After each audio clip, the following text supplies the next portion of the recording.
Le centre hospitalier Annecy-Genevois ne réalise pas de greffe d'organes réservée aux hôpitaux universitaires.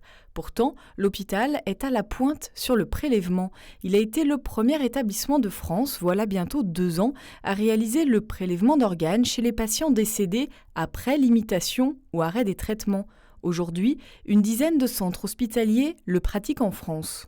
Actuellement, dans les décès dans un service de réanimation, près de 2/3 des décès sont déjà liés à une situation où l'équipe s'est placée en limitation ou arrêt de soins.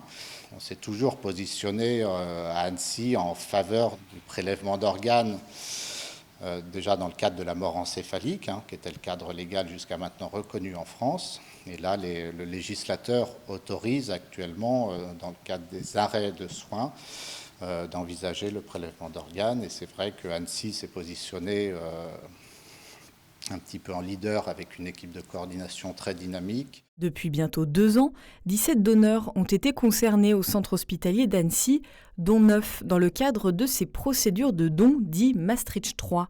17 reins et 3 foies ont été greffés. Tous les receveurs vont bien. Sur Annecy, le service de réanimation réalisé déjà depuis plusieurs années dans le cadre de la loi Leonetti cette activité de limitation et d'arrêt des traitements de manière collégiale avec des correspondants extérieurs pour prendre des décisions qui soient vraiment appuyées à la fois sur les connaissances médicales mais aussi sur la volonté de la personne. Et ça, c'est des conditions qui sont essentielles pour pouvoir débuter cette activité de prélèvement. On appelle ça l'étanchéité des filières. En fait, on arrête les soins non pas dans l'espoir de prélever les organes, non pas dans le but de prélever les organes.